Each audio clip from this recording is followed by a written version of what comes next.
Assalamualaikum warahmatullahi wabarakatuh. Perkenalkan kami dari kelompok 9 akan menjelaskan materi mengenai 5 pendekatan kualitatif dalam suatu penelitian. Perkenalkan saya Bagas Hendrawan dengan PM 248, lalu ada rekan saya Muhammad Rehan dengan PMHR 344, lalu ada Muhammad Irfan dengan PMHR 267 dan ada Muhammad Adrian Hawada dengan PMHR 138. Ini itu ada penelitian naratif. Penelitian naratif sendiri memiliki definisi yaitu berfokus pada kisah-kisah individu di mana penelitian ini mempelajari pengalaman hidup dan kisah yang diceritakan oleh orang-orang melalui narasi lisan atau tertulis di mana biasanya akan melibatkan satu atau dua individu di mana mengumpulkan kisah hidup mereka dan mengorganisasinya secara kronologis untuk menemukan makna pendekatan ini memiliki akar dalam sastra, psikologi, sosiologi, antropologi, dan pendidikan untuk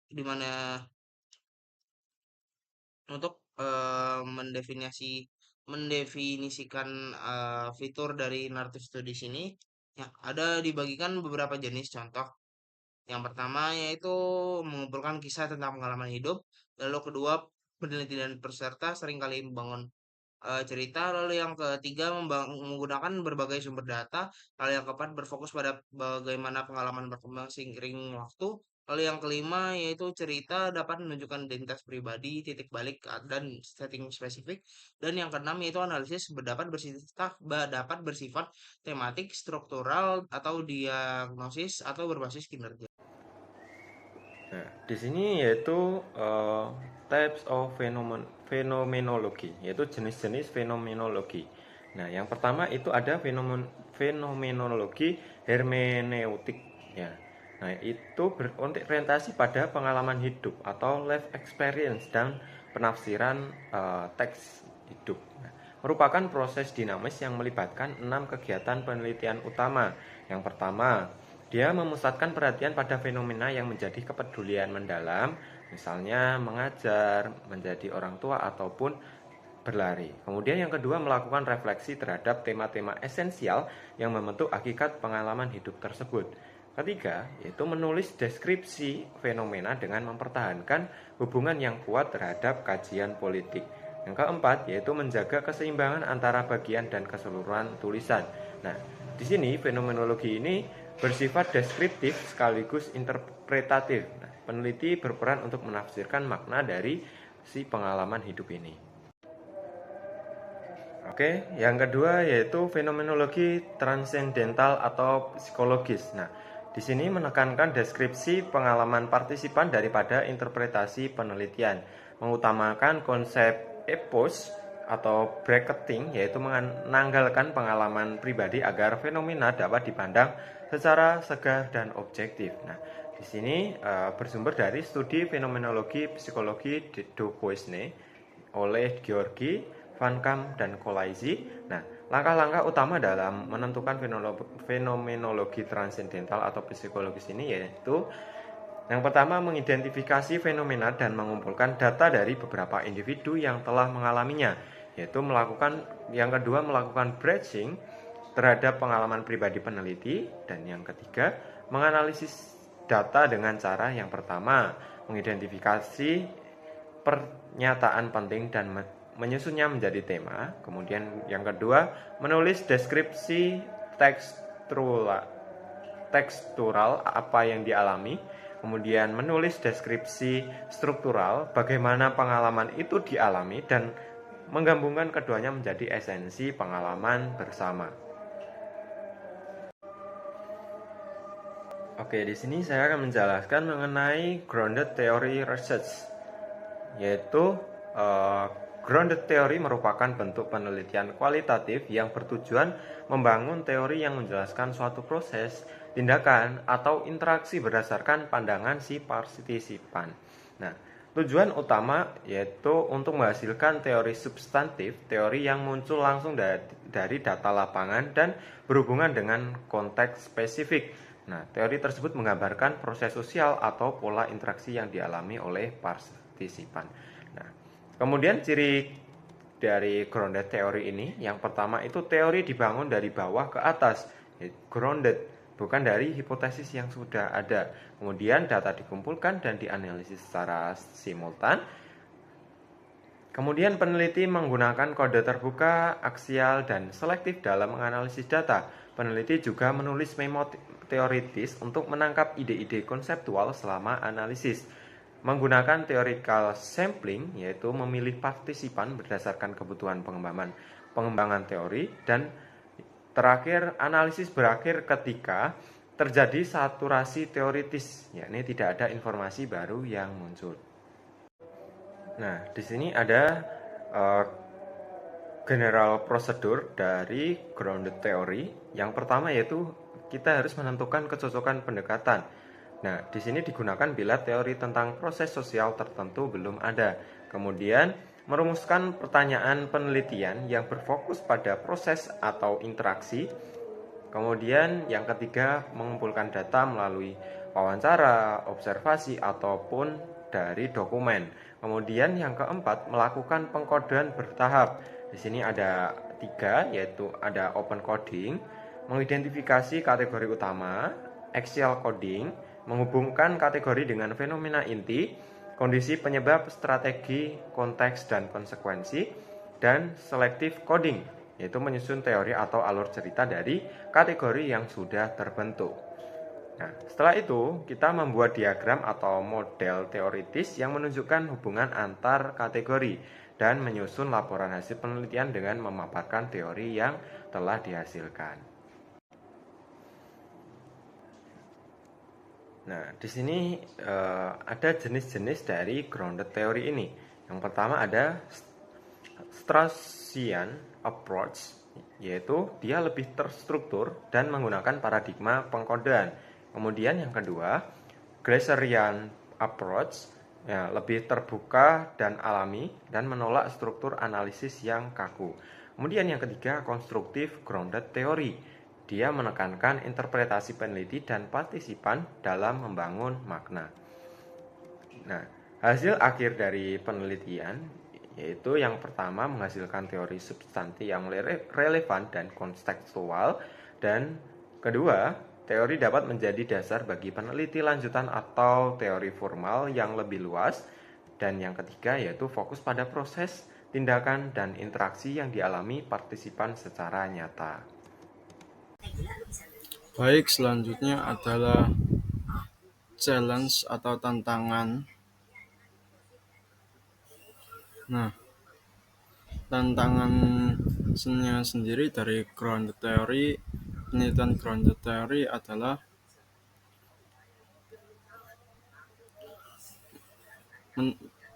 menuntut peneliti untuk menyisihkan teori yang telah ada, agar teori baru dapat muncul langsung dari data. Meskipun bersifat induktif, pendekatan ini tetap memerlukan langkah-langkah sistematis seperti open coding, axial coding, dan selective coding.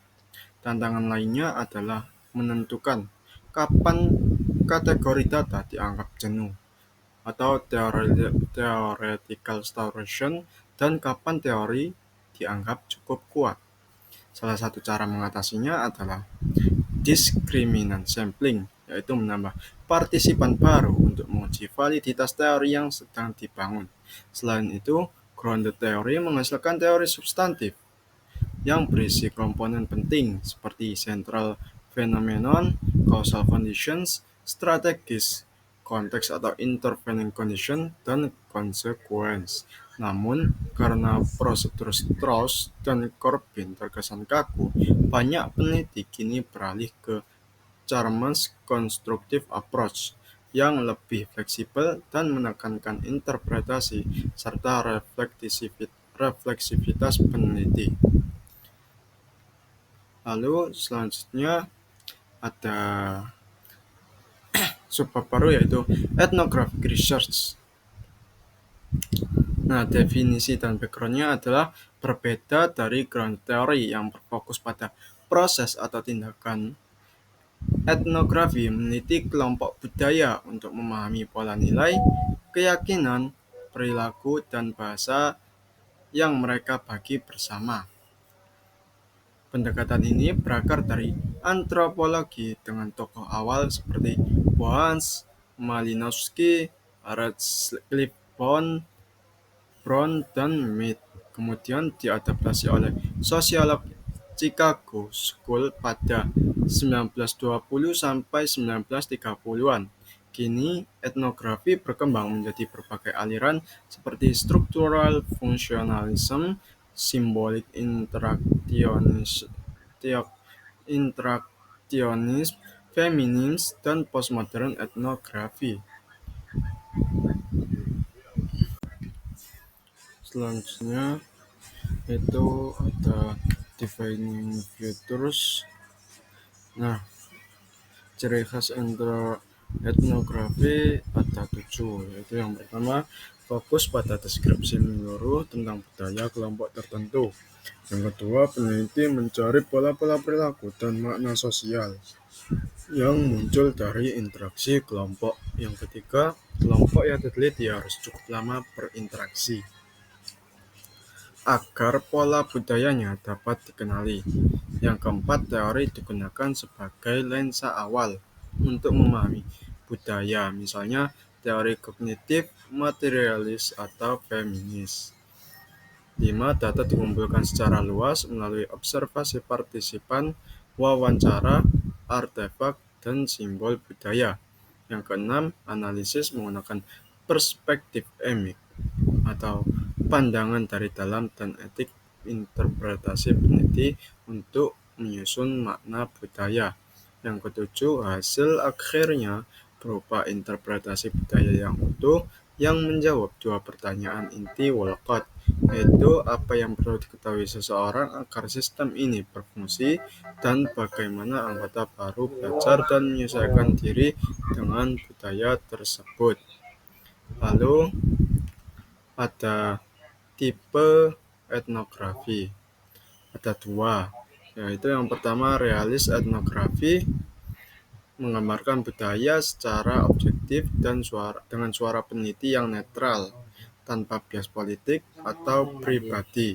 Yang kedua, critical etnografi, bersifat advokatif, menyoroti isu kekuasaan, ketimpangan, dan marginalisasi, serta bertujuan memberdayakan kelompok terpinggirkan.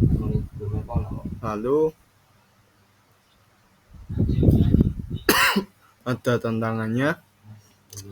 Etnografi menuntut waktu panjang di lapangan, pemahaman mendalam tentang konsep antropologi dan sistem sosial budaya, serta kemampuan menjaga jarak agar tidak go native. Selain itu, gaya penulisannya yang sering berbentuk narasi literer dan dapat menjadi tantangan bagi peneliti yang terbiasa dengan format ilmiah yang formal. Lalu berikutnya ada prosedur. Sini ada 7 prosedur.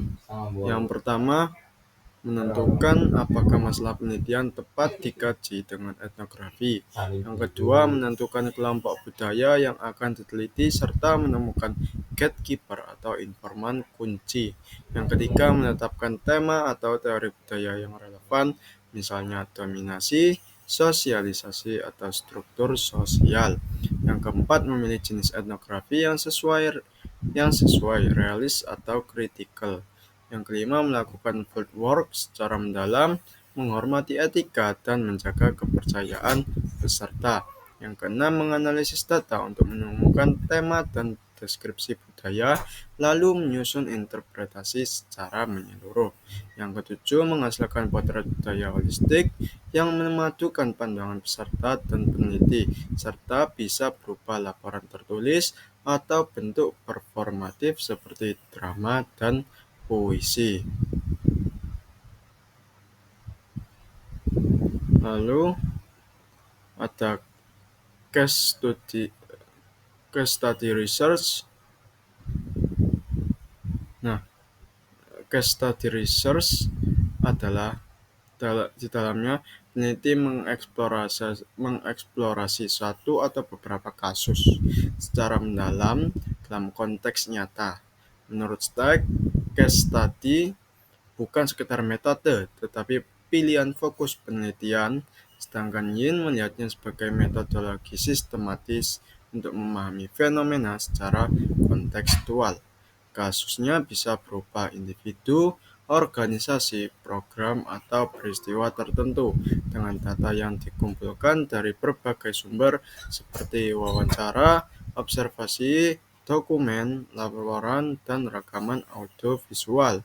Pendekatan ini telah digunakan luas di psikologi oleh Freud, sosiologi oleh Chicago School, pendidikan oleh Merriam, dan studi multikasus oleh Steck.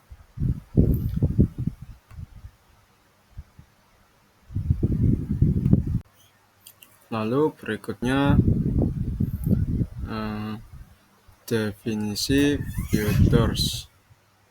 Ada 5, yaitu yang pertama identifikasi kasus spesifik yang menjadi fokus, yang kedua kasus dibatasi oleh waktu dan tempat, yang ketiga menggunakan multi sumber data untuk mendapatkan pemahaman yang mendalam, yang keempat analisis bersifat tematik dan deskriptif, yang kelima produk akhirnya berupa deskripsi kasus dan tema utama.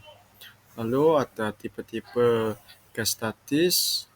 Yang pertama ada single instrumental case studies, yaitu meneliti satu kasus untuk memahami isu atau fenomena tertentu.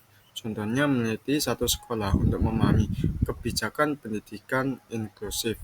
Yang kedua, kolektif atau multiple case study, itu melibatkan beberapa kasus untuk dibandingkan dan menemukan pola umumnya, seperti meneliti beberapa rumah sakit untuk melihat pola manajemen pasien. Yang ketiga, intrinsic case study, dilakukan karena kasusnya unik atau menarik dengan sendirinya. Contohnya sebuah komunitas adat yang mempertahankan sistem pendidikan tradisional. Stack menekankan pemahaman keunikan kasus, sedangkan Yin menekankan logika, replikasi, dan validitas desainnya. Selanjutnya di sini itu ada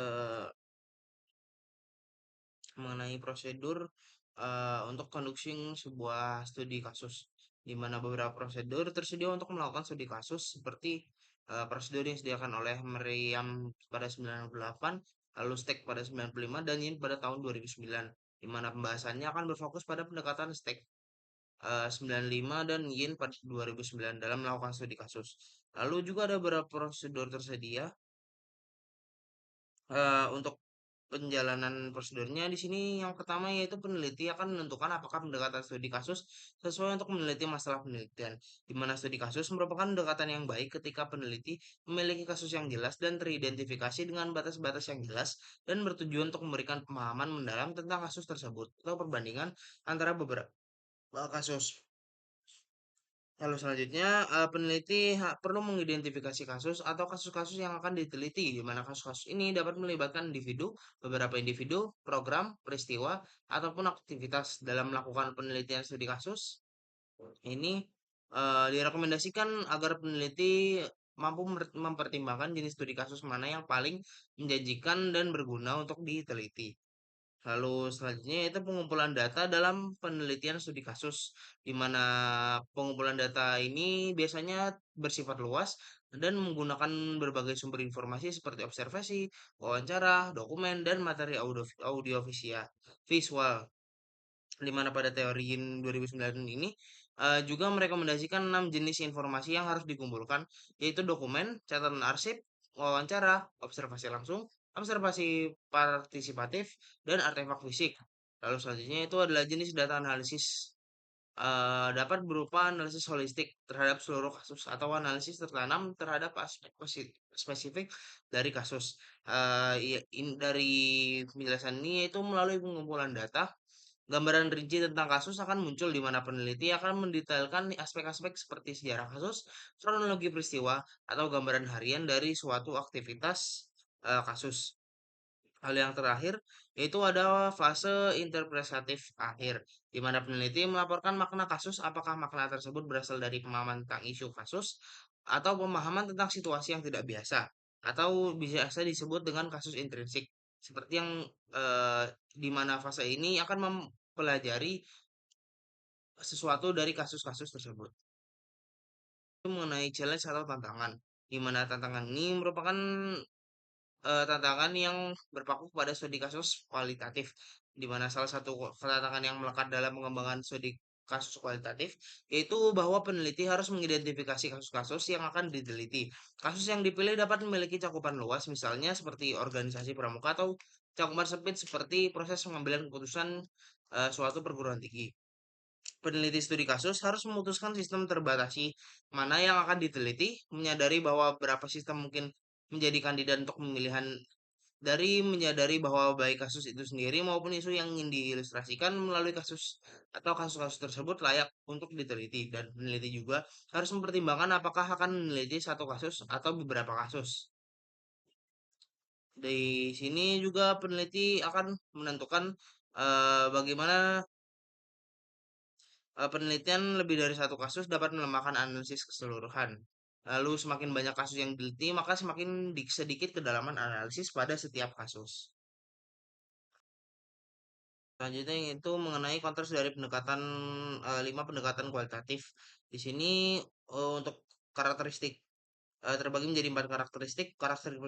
Karakteristik pertama yaitu fokus pada penelitian naratif. Fokusnya itu menjelajahi kehidupan seorang individu. Untuk fenomenologi yaitu memahami esensi pengalaman. Untuk teori Rawls yaitu mengembangkan teori berdasarkan data lapangan. Untuk etnografi yaitu menggambarkan dan menafsirkan kelompok yang berbagi budaya. Dan untuk studi kasus yaitu mengembangkan deskripsi dan analisis mendalam tentang suatu kasus atau beberapa kasus.